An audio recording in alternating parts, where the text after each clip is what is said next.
எல்லாருக்கும் வணக்கம். என் பேர் டாக்டர் சதீஷ்குமார் மோகனகிருஷ்ணன். நான் இங்கே ராயல் கேர் ஹாஸ்பிட்டலில் முதியோர் நல மருத்துவராக இருக்கேன். ஏற்கனவே என்னோட வீடியோ பார்த்துருப்பீங்க. இன்னைக்கு எதை பற்றி பேச போகிறோம்னாக்கா, வயசானவங்க கீழே விழுறது ரொம்ப சகஜம். அதை எப்படி நம்ம தடுக்கலாம், அப்படியே விழுந்தாலும் அதுக்கப்புறம் மேற்கொண்டு பெரிய டேமேஜ் ஆகாமல் எப்படி பார்த்துக்கலான்றத பற்றி தான் பேச போகிறோம். கீழே விழுறதுன்றது நீங்கள் நினைக்கிற மாதிரி ஒரு காரணமும் ரெண்டு காரணமும் இல்லை. காமனாக என்ன பண்ணணும் பார்த்தீங்கன்னா, அவங்க உடல் ரீதியாக சில பிரச்சனைகள் இருக்கும், அப்புறம் என்விரான்மெண்டல் ப்ராப்ளம்ஸ் இருக்கும், அப்புறம் மூணாவது பார்த்தீங்கன்னா ட்ரிகர்ஸ் இல்லைன்னா ஸ்ட்ரெஸ்ஸர்ஸ் சொல்லுவோம். இப்போ உடல் ரீதியாக என்னென்ன பிரச்சனை வரும் பார்த்தீங்கன்னாக்கா, தசைகள் மசில்ஸில் வந்து ப்ராப்ளம் வரலாம். மசில்ஸில் வந்து பலகீனமோ பெயினோ இருந்தாலும் அவங்களுக்கு வந்து பேலன்ஸ் வந்து மிஸ் ஆகலாம். ரெண்டாவது ஜாயிண்ட்ல உங்களுக்கு தெரியும், ஓல்ட் ஏஜ்ல வந்து ஆஸ்டியோ ஆர்த்தரைட்டிஸ் வரலாம். அது எனி ஜாயிண்ட் ப்ராப்ளம் இருக்கும்போது அவங்க பேலன்ஸ் வந்து ப்ராப்ளம் வரதுக்கு வாய்ப்பு இருக்கு. இது தவிர வேற என்ன இருக்குன்னா, சென்சரி ப்ராப்ளம் சொல்லுவோம். சென்சரி ப்ராப்ளம்னா, இப்போ உதாரணத்துக்கு சுகர் பேஷண்ட்ஸ்க்கு பார்த்தீங்கன்னா காலில் உணர்ச்சிகள் ரொம்ப கம்மியாக இருக்கும். அப்படி பார்த்தீங்கன்னாக்கா அவங்க தரையில் நடக்கும் போது தர மாதிரி தெரியாது, ஏதோ பஞ்சில் நடக்கிற மாதிரி இருக்கும். அது வந்து ப்ரோப்ரியோசெப்ஷன், அந்த நர்வ்ஸ் எல்லாம் ரொம்ப பலகீனமாக இருக்கும் பாதங்களில் பர்டிகுலராக. ரெண்டாவது இன்னொரு சென்சரி இஷ்யூஸ் என்னன்னு பார்த்தோன்னா, கண் பார்வை, காது கேளாமை, இதெல்லாமே சேர்ந்து வரும்போது இது வந்து கீழே விழுறதுக்கான வாய்ப்புகள் ரொம்ப அதிகப்படுத்துது. இதுக்கப்புறம் பார்த்தீங்கன்னாக்கா, மூளையில கோளாறு, அதாவது உங்களுக்கு தெரியும் மூளையில கோளாறுன்னு நிறைய காரணங்கள் இருக்கும். வயசானவங்களுக்கு ப்ராப்ளம் என்ன வரும்னா, பெரும்பாலும் ஸ்ட்ரோக்கு, பார்க்கின்சன் டிசீஸ், டிமென்ஷியான்னு சொல்லுவாங்க. அந்த மாதிரி சில வியாதிகள் வரும்போது வந்து மூளை பாதிப்பு ஏற்பட்டாலும் வந்து பல பேலன்ஸ்ல ப்ராப்ளம் வரதுக்கு வாய்ப்பு இருக்கு. இது தவிர என்விரான்மெண்டல் ப்ராப்ளம்ஸ் என்னென்ன இருக்கும் பார்த்தீங்கன்னாக்கா, லைட்டிங் கம்மியாக இருக்கும் சில பேரில். இப்போ வந்து நான் படித்தது இங்கிலாண்டில், அங்கே பார்த்தீங்கன்னா விண்டரில் பார்த்தீங்கன்னா ரொம்ப இருண்டிடும், பகலில் விட மத்தியானத்தில் ரொம்ப இருண்டிடும். அதனால 24 ஹவருமே லைட் இருக்கும். இப்போ நம்ம ஊரில் கூட பார்த்தீங்கன்னாக்கா, வயசானவங்க தூங்கிட்டு பாத்ரூம் போகும்போது பார்த்தீங்கன்னாக்கா சில நேரத்தில் இருட்டில் போவாங்க, நம்ம வீடு தானே அப்படின்னு சொல்லிட்டு. இருட்டுலாம் கூட வந்து கீழே விழுறதுக்கு வாய்ப்புகள் நிறைய இருக்கு. அப்புறம் பார்த்தீங்கன்னா, போகிற பாதையில் வீட்டிலேயே சரி, ஒரு ரூம்லேருந்து இன்னொரு ரூம் போகும்போது கிளட்டர்ஸ்னு சொல்லுவோம், அங்கங்கே சாமான்லாம் கொட்டி கிடக்குன்னா அது வந்து தடுக்கி விடுறதுக்கு வாய்ப்புகள் நிறைய இருக்கு. இது தவிர நடக்கும்போது பார்த்தீங்கன்னா கிராப் ரெயில்ஸ்னு சொல்லுவோம், இரும்பு சம்பந்தமா அந்த புடி இருந்ததுனாக்கா கீழே விழுறது வாய்ப்புகள் ரொம்ப ரொம்ப கம்மி. இதுக்கப்புறம் அந்த வீட்டில் இருக்கிற ஃபர்னிச்சரோட ஹைட்டு, மாடிப்படியோட ஸ்டெப்ஸோட ஹைட்டு, இதெல்லாம் ரொம்ப முக்கியம் வயசானவங்களுக்கு. இதுல ரொம்ப ஜாஸ்தி ஹைட் இருந்ததுன்னா அவங்களால ஏறதுக்கு கஷ்டப்படுவாங்க, கீழே விழுறதுக்கு வாய்ப்பு நிறைய இருக்கு. இது கடைசியா பார்த்தீங்கன்னா, ஃப்ளோர் வந்து கிரிப் எப்படி இருக்குன்னு பார்க்க. சில தர பார்த்தீங்கன்னா ரொம்ப வழவழன்னு இருக்கும், அதுல வந்து விழறதுக்கு வாய்ப்பு நிறைய இருக்கு. இதெல்லாம் வந்து இன்ட்ரின்சிக் எக்ஸ்ட்ரின்சிக் ஃபேக்டர்னு சொல்லுவோம். பட் ஸ்ட்ரெஸ்ஸார்னு சொல்லுவோம். ஸ்ட்ரெஸ்ஸார்னா இந்த காரணத்தினால ஏற்கனவே இந்த பிரச்சனைகள் இருக்கும்போது இது வந்து ரொம்ப அதிகப்படுத்தி கீழே வரதுக்கு வாய்ப்புகள் ஏற்படுத்துது. உதாரணத்துக்கு பார்த்தீங்கன்னாக்கா, நல்லா போயிட்டு இருப்பாங்க, இந்த ஃபேக்டர்ஸ் எல்லாம் இருக்கும் அவங்களுக்கு. ஆனால் திடீர்னு லேசா தலை சுத்தல் வரும். அதாவது ப்ரெஷர் வந்து டிஃபரன்ஸ் இருக்கும். படுக்கும் போது ஒரு ப்ரெஷர், மேலே எந்திரிக்கும் போது ஒரு ப்ரெஷர். அந்த டிஃபரன்ஸ் அதிகமாகும் போது லேசா மூளைக்கு போற ரத்த ஓட்டத்தில் கொஞ்சம் கம்மியாச்சுன்னா அப்போ டிசினஸ் வரும், தலை சுத்தல். அப்போ வந்து கீழே விழுறதுக்கு வாய்ப்புகள் ரொம்ப அதிகமாயிடுது. இது தவிர பார்த்தீங்கன்னாக்கா, இப்போ பலத்த காத்து அடிக்குதுன்னா நம்மளாம் ஸ்டெடியா இருப்போம், நம்மளுக்கு வந்து கீழே விழுறது வாய்ப்பு இருக்கு. ஆனால் வயசானவங்களுக்கு ஏற்கனவே நிறைய சின்ன சின்ன பிரச்சனைகள் இருக்கும்போது பலமா காத்தடிச்சாலே போதும் அவங்க கீழே விழுந்தது வாய்ப்பு நிறைய இருக்கு. அதே போல ஒரு ரொம்ப நெரிசமான ஒரு கூட்டத்தில் போறாங்க, தீபாவளி, பொங்கல் பண்டிகை விசேஷம் போகும்போது கூட்ட நெரிசல்ல யாருன்னா சும்மா லேசா கையில தட்டினாலே அவங்க பேலன்ஸ் தப்பி கீழே வந்துடுறாங்க. இது வந்து ஸ்ட்ரெஸ்ஸார்ஸ் சொல்லுவோம், இல்லைன்னா பிரெசிபிட்டன்ஸ். எல்லாத்தோட முக்கியம் அவங்களுக்கு வந்து அந்த இன்சைட்னு சொல்லுவோம் இங்கிலீஷ்ல. இன்சைட்னாக்கா புரிதல். அவங்க மூளையில வந்து நல்லா நார்மலா வேலை செய்யும் போது புரிதல் இருந்ததுனாக்கா அவங்களே சில இதை வந்து தடுத்துருவாங்க. நாங்க போனா விழுந்துருவேன்ற ஒரு ஜாக்கிரதை அவங்க மைண்ட்லயே இருக்கும். ஆனா அன்பார்ச்சுனேட்லி டிமென்ஷியா பேஷண்ட்ஸ்க்கு அந்த புரிதல் ரொம்ப கம்மியா இருக்கும். அதுல பாத்தீங்கன்னாக்கா நீங்க எவ்வளவுதான் மாடிஃபை பண்ணாலும் அந்த மாதிரி பேஷண்ட்ஸ் பாத்தீங்கன்னாக்கா கீழே விழுறதுக்கு வாய்ப்பு நிறைய இருக்கும். அதனால அவங்க வந்து ரொம்ப ஹை ரிஸ்க் கேட்டகரியில வந்துருவாங்க டிமென்ஷியா பேஷண்ட்ஸ். கீழே விழுறதுனால என்ன ஆகும் டாக்டர், நான் விழுந்துட்டேன் எந்திரிச்சிட்டேன் எனக்கு ஒன்றும் பிரச்சனை இல்லைன்னு நினைப்பாங்க. ஆக்சுவலா ஒரு சமயம் போல ஒரு சமயம் இருக்காது. கீழே விழும்போது என்ன பாத்தீங்கன்னா, பெரிய பிரச்சனை வந்து மண்டையில் அடிபடும் போது இந்த மூளைக்கும் மண்டை ஓடுக்கும் நடுவில் இருக்கிற இடத்துல கேப் இருக்கு இல்லையா, அங்க ரத்த கசிவு ஏற்படுறதுக்கு வாய்ப்பு இருக்கு. சப்டியூரல் ஹெமரேஜ் சொல்லுவோம். சாதாரண எக்ஸ்ரே மூலமா கண்டுபிடிக்க முடியாது, சிடி ஸ்கேன் பண்ணா தான் கண்டுபிடிக்க முடியும். இதே இன்னும் கொஞ்சம் அதிகமா அடிபட்டதுன்னா மூளைக்கு உள்ளே ரத்த கசிவு ஏற்பட வாய்ப்பு இருக்கும். ரெண்டாவது வயசானவங்க பாத்தீங்கன்னாக்கா அந்த பிளட் தின்னர்னு சொல்லுவாங்க. பிளட் தின்னர்னா வார்ஃபரின், எபிக்சபன் அந்த மாதிரி மாத்திரை இருதய காரணத்துக்காக போடுறவங்களா இருப்பாங்க. அவங்களுக்கு பாத்தீங்கன்னாக்கா ப்ளீடிங் ரிஸ்க் ரொம்ப அதிகம். சாதாரணமா கீழே விழுந்தாலே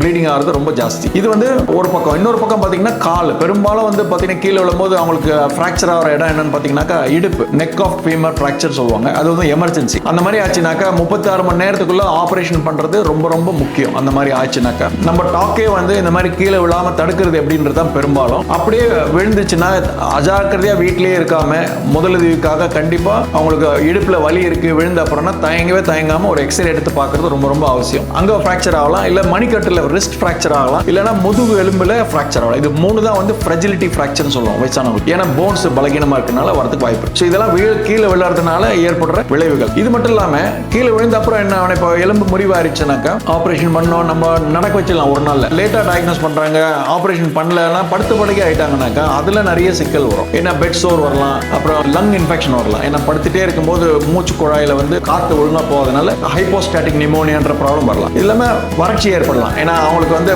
யாரா ஒருத்தர் எடுத்து கொடுத்தா தானே சாப்பிட முடியும். அவங்க படுத்த படுக்கையா இருக்காங்கன்னாக்கா அவங்களுக்கு பாத்துக்கிறதுக்கு யாரும் இல்லைன்னா உடம்பு வறண்டு போகலாம், கிட்னி ப்ராப்ளம் வரலாம், அதெல்லாம் வரலாம். இதுல முக்கியமானது என்னன்னா, ஒரு வாட்டி விழுந்துட்டாங்கன்னா அடுத்த வாட்டி அவங்களே வந்து நடக்கிறதுக்கு பயப்படுவாங்க. இது பேர் என்னன்னா லாஸ் ஆஃப் கான்ஃபிடன்ஸ். இதெல்லாம் வந்து கீழே விழுறதுனால வர பிரச்சனைகள். இன்னொரு முக்கியமான சொல்ல மறந்துட்டு என்னன்னா, வயசாகும் போது ஒரு டாக்டர் கிட்ட போகும்போது ஒரு மாத்திரை 2-3 மாத்திரை ஆட் பண்ணும்போது கடைசியா பாத்தீங்கன்னா பாலிஃபார்மசின்ற பிரச்சனையில போய் முடிவாங்க. அப்படின்னா என்னன்னா, நிறைய மாத்திரைகள் ஒரு வியாதிக்குன்னு ஆரம்பிச்சு பல வியாதிக்கு ஒரே ஆள் இவ்வளவு மாத்திரை சாப்பிடும் போது பாலிஃபார்மசி அது வந்து ரியாக்ஷன் ஆகும். ஒரு மாத்திரையோட இன்னொரு மாத்திரை சேராது, சைடு எஃபெக்ட்ஸ் வரலாம். சைடு எஃபெக்ட் இன்னொரு மாத்திரை கொடுப்பாங்க. அந்த மாதிரி நிறைய சிக்கல் வரும். இதுவே வந்து கீழே உள்ளதுக்கு உண்டான ஒரு முக்கியமான காரணமா பார்க்கிறோம். பாலிஃபார்மசி is an independent risk factor னு சொல்லுவோம். அதாவது எது பாலிஃபார்மசினா 4 வகை மாத்திரைக்கு மேல ஒருத்தர் சாப்பிடுறாங்கன்னா அவங்க வந்து பாலிஃபார்மசி பிரச்சனை இருக்குன்னு அர்த்தம் அவங்களுக்கு. இது வந்து அவங்க முதல்ல நம்ம பார்க்கும்போது கேள்வி கேட்கலாம். என்ன கேள்வி கேட்கணும், அவங்களோட பேசிக் மெடிக்கல் ப்ராப்ளம்ஸ் என்னன்னு தெரிஞ்சுக்கலாம். அவங்க அன்றாட வாழ்க்கையில எவ்வளவு டிபெண்டா இருக்காங்க அடுத்தவங்கள. இது வந்து ஃப்ரையாலிட்டி ஒர்க் அப்னு சொல்லுவோம். ஃப்ரையாலிட்டி ஒர்க் அப். இது தவிர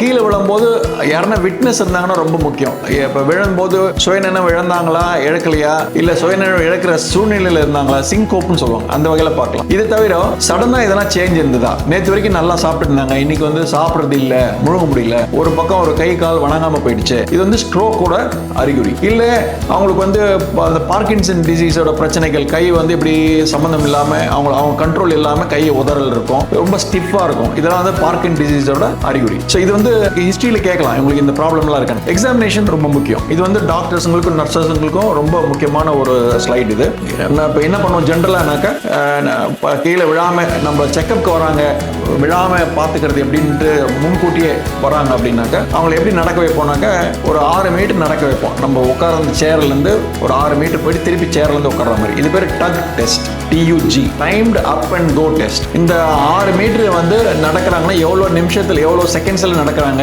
அவங்க பேலன்ஸ் எப்படி இருக்கு, நடை எப்படி இருக்கு, இதெல்லாம் வந்து ஒரு எங்களுக்கு ஒரு ஐடியா கிடைக்கும். ரெண்டாவது பார்த்தீங்கன்னா இந்த ஸ்டெத்தோஸ்கோப் மூலியமா ஹார்ட்டை வந்து எக்ஸாமின் பண்ணுவோம். என்ன பண்ணுவோம்னா எதனாச்சும் சவுண்ட் கேட்குதா, மர்மர்னு சொல்லுவோம். மர்மர்னா உதாரணத்துக்கு ஹார்ட்ல 4 வேல்வ் இருக்கு, அதுல ஒரு பர்டிகுலர் வேல்வ் வந்து அயோர்டிக் வேல்வ். அது வந்து ரொம்ப ஏஜ் ஆகும்போது சுருங்குறதுக்கு வாய்ப்பு நிறைய இருக்கு.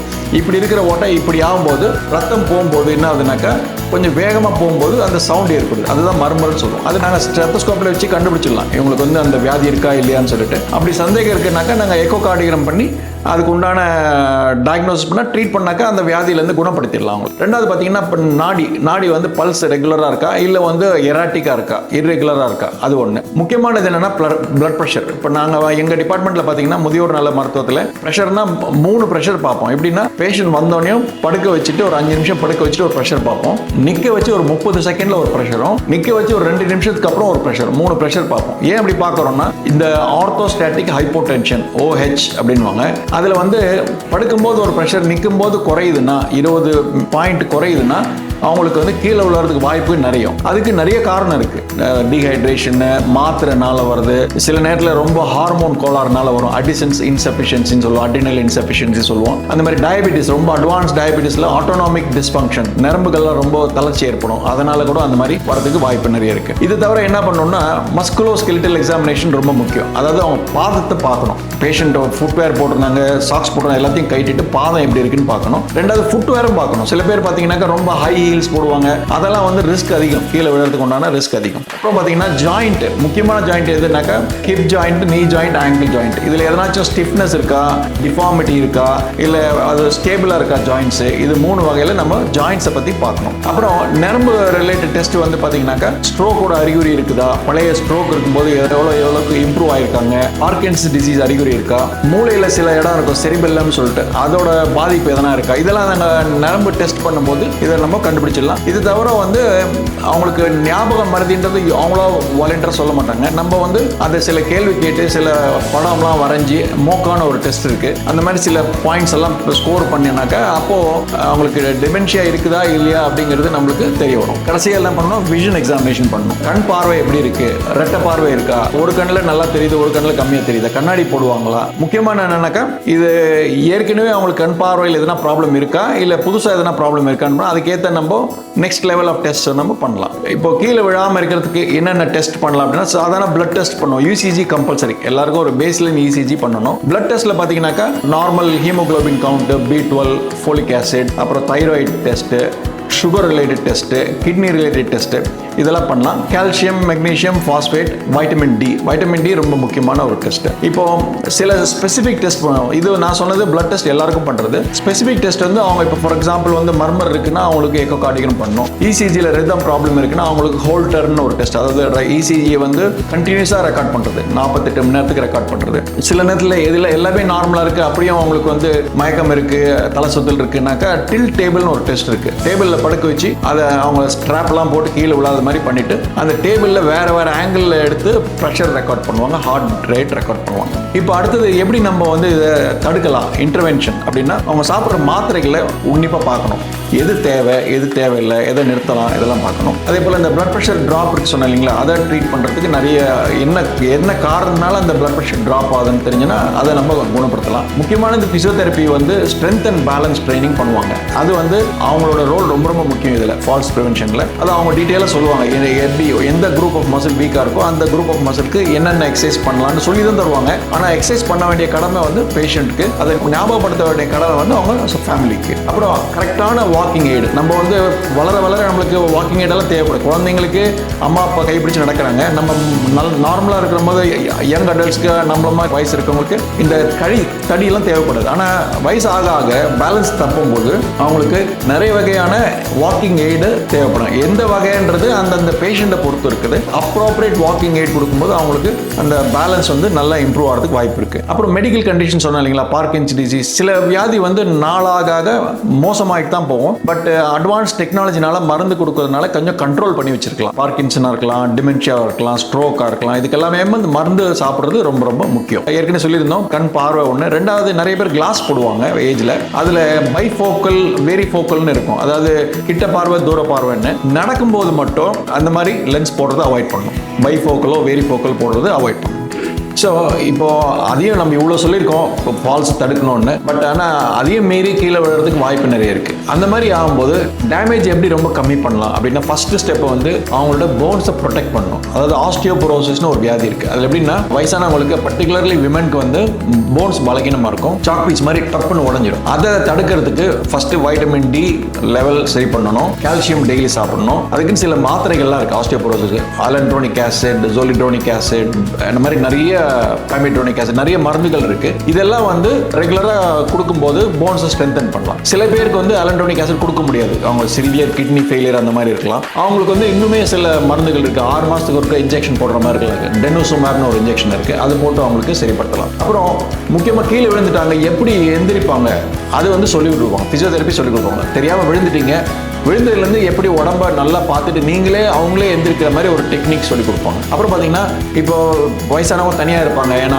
அவங்களோட சன்னோ டாட்டர் வேலைக்கு போயிருக்கலாம், மருமகள் எங்கன்னா வேலைக்கு போயிருக்கலாம். அப்படி இருக்கும்போது அவங்களுக்கு இப்போ ஹெல்ப்புக்கு எப்படி கூப்பிடணும், விழுந்த டைம்ல பக்கத்தில் எதுவும் இருக்காதனால அவங்க கழுத்தில் பெண்டன்ட் அலாம் மாதிரி வச்சுக்கலாம். இல்லைனா வந்து இந்த ரூமில் வந்து ஒரு கார்டு மாதிரி, ஒரு ஒயர் கயிறு மாதிரி புல் பண்ணலாம். அப்புறம் பார்த்தீங்கன்னா டெக்னாலஜி யூஸ் பண்ணலாம். சிசிடிவி கேமரா, அவங்க இருக்கிற இடத்துல ஒரு சிசிடிவி கேமரா வச்சுக்கலாம். அப்புறம் பார்த்தீங்கன்னாக்கா சென்சாரில் வந்து அவங்க கீழே விழ இல்லைங்களா, அப்போ ரொம்ப நேரம் கீழே விழாமல் இருக்கிறதுக்கு என்ன பண்ணலாம். அப்போ இந்த டெக்னாலஜி மூலயமா உடனடியாக உதவி வரும்போது அவங்கள இப்போ கீழேருந்து உடனடியாக, ரொம்ப நேரம் கீழே விழுந்திருந்தாங்கன்னா அவங்களுக்கு உடம்புல நிறைய டேமேஜ் ஆகிறதுக்கு வாய்ப்பு இருக்குது. இது பேர் லாங் லைன் சொல்லுவோம். அதை தடுக்கிறதுக்கு இந்த டெக்னாலஜி நம்ம யூஸ் பண்ணலாம். கடைசியாக இப்போ சில பேர் நான் ஏற்கனவே சொல்லியிருங்க, இந்த வார்ஃபரின், பிளட் தின்னர்லாம் சாப்பிடுவாங்க, இது ஒரு காரணத்துக்காக. பட் வயசாக டிமென்ஷியா ரொம்ப அதிகமாக நிறைய வாட்டி கீழே விழுற மாதிரி வாய்ப்புகள் வரும். ஒரு வாட்டி விழும்போதும் வேற வழியே இல்லை, ஹாஸ்பிட்டல் கொண்டு வந்து மூளையில் ஸ்கேன், ஏன்னா ரத்த கசிவு ஏற்படுதான்றது மற்ற வகையில் கண்டுபிடிக்க முடியாது. இந்த மாதிரி இருக்கும்போது நம்ம வந்து ஒரு ஸ்டேஜ் போயிட்டாங்கன்னா அவங்க அந்த பிளட் தின்னர் தேவையா தேவையில்லையா,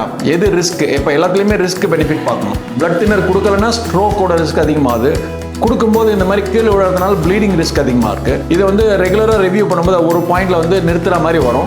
அதை நம்ம டாக்டர்ஸ் வந்து அதை கரெக்டான அட்வைஸ் பண்ணுவாங்க. அந்த டைமில் ஹாஸ்பிட்டலில் இருக்கிறவங்க கீழே விழாமல் இருக்கிறது எப்படி, இது மெயினாக யாருக்கு இந்த ஸ்லைட் யூஸ் ஆகும்னா, நம்ம டாக்டர்ஸுங்களுக்கும் நர்சஸ்களுக்கும் ரொம்ப யூஸ் ஆகும், பேஷண்ட்ஸ்களுக்கும் இந்த யூஸ் ஆகும். ஹாஸ்பிட்டலில் வேறு எதுக்கும் அட்மிட் ஆகிறாங்க, கீழே விழாமல் இருக்கிறது எப்படி தடுக்கலாம் அப்படின்னு பார்த்தீங்கன்னாக்கா 3 முக்கியமான காரணத்தை ஆக்டிவாக பார்க்கணும். அவங்களுக்கு இன்ஃபெக்ஷன் இருக்குதா, டீஹைட்ரேஷன், ஒழுங்கான ஆகாரம், நீர் ஆகாரம் கரெக்டாக எடுத்துக்கிறாங்களா, 3வது கன்ஃபியூஸ் ஸ்டேட்டில் இருக்காங்க, டெலிரியம், இது 3 வந்து வயசானவங்களுக்கு வரதுக்கு வாய்ப்பு நிறைய இருக்கு. இதை நம்ம ஆக்டிவா பார்த்து தடுத்துட்டோம்னாக்கா கீழே விழற பர்சன்டேஜ் ரொம்ப ரொம்ப குறைச்சிடலாம். ரெண்டாவது மாத்திரை, ஒரு மாத்திரையுமே வந்து ஒரு விஷம் தான் என்னை பொறுத்த வரைக்கும். மாத்திரை இல்லாம ஒருத்தர் வாழ்றாங்க அப்படின்னாக்கா அதுதான் ரொம்ப நல்ல வாழ்க்கை. அதுல மாத்திரை வந்து நல்லது இது கெட்டது இது தேவையா தேவையில்லையா ஒரு மாத்திரையும் டாக்டர் அனலைஸ் பண்ணி பேஷண்ட் கூட பேசி அட்டெண்டர் கிட்ட பேசி ஏன் கொடுக்குறோம் ஏன் நிறுத்தலாம், அது வந்து ரொம்ப ரொம்ப முக்கியம். ஒரு வாட்டியும் டாக்டர் நீங்க பார்க்கும்போது நீங்களே கேட்கலாம், இந்த மாத்திரை தேவைதானா, எனக்கு இந்த பிரச்சனை இப்போ இல்லை நிறுத்திடலாமா அப்படின்னு சொல்லி கேட்கலாம். நீங்க அவங்களும் வந்து விளக்குவாங்க. அப்புறம் நல்ல குவாலிட்டி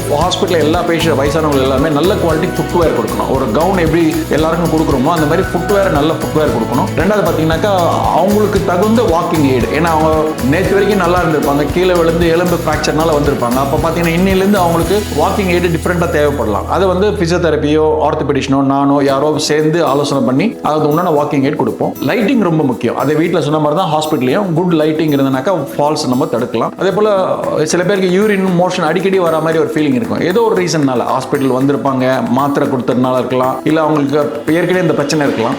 அந்த மாதிரி ஆளுங்களுக்கு பெட் சைட்லேயே நைட்டில் கொமோடு மாதிரி பக்கத்துலேயே டாய்லெட் தூரம் நடந்து போகாமல் பெட் சைட்லேயே பண்ண முடியுமா, பெட்லேயே கொமோடு வைக்க முடியுமா? ஏன்னா நம்ம ஒரு வாட்டி நடக்கும்போது கீழே விழுற வாய்ப்புகள் ரொம்ப அதிகமாக இருக்குது. அப்புறம் கால் பெல், அவங்களுக்கு திடீர்னு அவங்க அட்டெண்டர் வந்து ஏதோ ரீசன் வெளியில் போயிருப்பாங்க, அப்போ வந்து நர்ஸை கூப்பிடணுன்னா பக்கத்தில் பெட் பக்கத்தில் பெல் இருந்ததுன்னா அவங்க ஏதாச்சும் ஒரு சின்ன பிரச்சனை கூட அவங்க எந்திரிக்க தேவையில்லை, நர்ஸ் வந்து ஹெல்ப் பண்ணுவாங்க. அப்புறம் கடைசியாக பார்த்தீங்கன்னாக்கா அப்படியும் நான் சொன்னேன் இல்லைங்களா, சில பேருக்கு டிமென்ஷியானால அவங்க எப்பவுமே ரிஸ்க் ஜாஸ்தி இருக்கும். அந்த மாதிரி பேஷண்ட்ஸ்க்கு பார்த்தீங்கன்னாக்கா அவங்களுக்கு வந்து நர்ஸோட சூப்பர்விஷன்லேயே இருக்கிற மாதிரி இருக்கும். இப்போ பார்த்தீங்கன்னா இங்கிலாண்டில் அந்த சில பேக்கு டைரெக்டாக நர்ஸோட ரூம்க்கு ஏத்தாப்புல ஒரு பே வச்சிருப்பாங்க. அது என்ன ஹை ரிஸ்க் பேஷண்ட்ஸ் எல்லாம் அங்கே அட்மிட் பண்ணுவாங்க. அப்போது நர்ஸோட கண்காணிப்பில் இருப்பாங்க. இல்லை நம்மளுக்கு அந்த மாதிரி ஃபெசிலிட்டி இல்லைன்ற சில ஹாஸ்பிட்டல் என்ன பண்ணலாம், சிசிடிவி கேமராவில் வச்சுட்டு பெரிய மானிட்டரில் நர்ஸ் வந்து யாரோ ஒரு நர்ஸ் நேரமாக அந்த வாட்ச் பண்ணுற மாதிரி பண்ணலாம். இது வந்து நம்ம ஹாஸ்பிட்டலில் அட்மிட் ஆகிற பேஷண்ட்ஸ்க்கு இது பொருந்தும். இப்போ இவ்வளோ ஸ்லைட்ஸ் பார்த்துருப்பீங்க, உங்களுக்கு நிறைய சந்தேகங்கள் இருக்கலாம். இந்த சந்தேகம் இருக்கும்போது என்னோட நேம்